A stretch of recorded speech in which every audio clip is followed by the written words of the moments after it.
हर हर महादेव। श्री शिवाय नमस्तुभ्यम। फिर से स्वागत है मेरी यूट्यूब चैनल अहल्या की दुनिया में। आज हम गणगौर व्रत की कथा सुनेंगे, जो भगवान शिव और देवी पार्वती की। इस कथा को जरूर सुनिएगा। गणगौर व्रत चैत्र मास की शुक्ल तृतीया तिथि को मनाया जाता है और इस कथा को जरूर सुनिए। एक समय की बात है, भगवान शिव और देवी पार्वती नारद मुनि के साथ पृथ्वी भ्रमण पर आए। इस दिन संयोग से चैत्र मास की शुक्ल पक्ष की तृतीया तिथि थी। इस तिथि को गौरी तृतीया के नाम से भी जाना जाता है। जब ग्रामवासियों को पता लगा कि भगवान शिव देवी पार्वती के साथ गांव में पधारे हैं, तो गांव की निर्धन महिलाओं के पास जो जल, फूल और फल था, लेकर भगवान शिव और देवी पार्वती की सेवा में पहुंच गए। देवी पार्वती और भगवान शंकर उन निर्धन महिलाओं की सेवा और भक्ति भाव से आनंदित हुए। देवी पार्वती ने उस समय अपने हाथों में जल लेकर उन निर्धन महिलाओं पर सुहाग रस छिड़क दिया।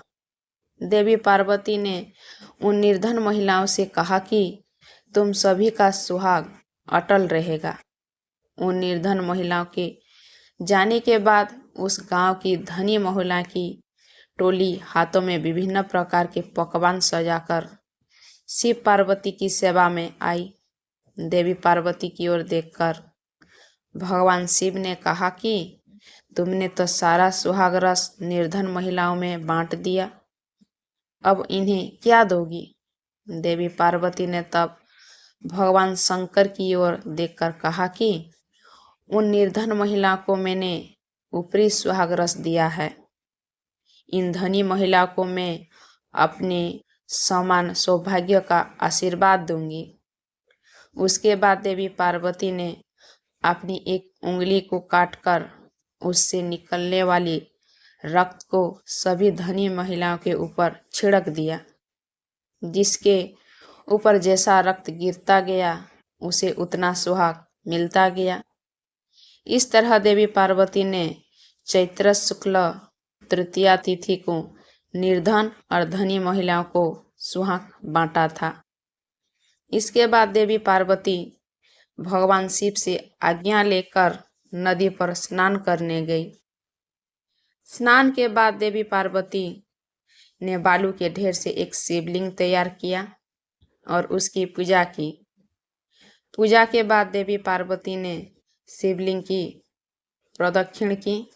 उसी समय उस शिवलिंग से शिवजी प्रकट हुए और देवी पार्वती से कहा कि आज के दिन यानी चैत्र शुक्ल तृतीया के दिन जो भी सुहागन महिलाएं शिव और गौरी पूजा करेगी, उसे अटल सुहाग प्राप्त होगा।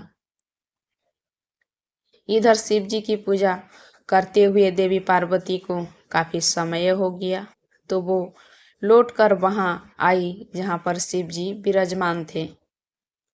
देवी पार्वती से भगवान भोलेनाथ से पूछा कि काफी समय लग गया आने में। देवी पार्वती ने इस पर यह कह दिया कि उन्हें नदी के तट पर भाई और भाउज मिल गए थे। उन्होंने दूध भात खिलाया। भगवान शिवजी समझ गए कि देवी पार्वती उन्हें बहला रही है। इस पर शिवजी ने भी कहा कि वो देवी पार्वती की भाई भाउज से मिलेंगे और दूध भात खाएंगे। शिवजी देवी पार्वती और नारद जी के साथ नदी तट की ओर चल पड़े। देवी पार्वती ने मन ही मन भगवान भोलेनाथ से प्रार्थना की, हे शिव शंकर, मेरी बात का लाज रखना। जब भगवान शिव नदी तट पर पहुंचे तो वहां उन्हें एक महल दिखा। उसमें देवी पार्वती की भाई और भाउज थे। कुछ समय तक शिव और पार्वती उस भवन में रहे। फिर देवी पार्वती ने भगवान शिव से कैलाश चलने का जिद की, लेकिन शिव जी जाना नहीं चाह रहे थे, तो देवी पार्वती को अकेले ही वहां से विदा हो गई। उस पर भगवान शिव को भी देवी पार्वती के साथ जाना पड़ा। अचानक से भगवान शिव ने कहा कि उनकी तो माला वहीं भवन में रह गई। नारद जी को शिव जी ने माला लेने के लिए भेजा। नारद जी जब नदी तट पर पहुंचे तो वहां ना तो भवन था, ना देवी पार्वती के भाई भाउज थे। उन्हें एक पेड़ पर भगवान शिव का माला लटका मिला। नारद जी माला लेकर शिव जी के पास गए और माला देकर बोले, प्रभु ये कैसी माया है। जब मैं माला लेने गया तो वहां पर भवन नहीं था, बस जंगल ही जंगल था। एक पेड़ पर माला लटका मिला। इस पर शिव पार्वती मुस्कुराए और बोले कि ये सब तो देवी पार्वती की माया थी। इस पर देवी पार्वती ने कहा कि ये मेरी नहीं, भोलेनाथ की माया थी। नारद जी ने कहा कि आप दोनों की माया आप दोनों ही जाने। आप दोनों की जो भक्ति भाव से पूजा करेगा उनका प्रेम भी आप दोनों जैसा बना रहेगा। ठीक उसी तरह आप भी इस तरह व्रत कर सकते हैं। और मेरी कथा आपको कैसी लगी कमेंट में ज़रूर बताइए। और पहली बार चैनल पर आए हैं तो चैनल को सब्सक्राइब कर दीजिए। हर हर महादेव। श्री शिवाय नमस्तुभ्यम।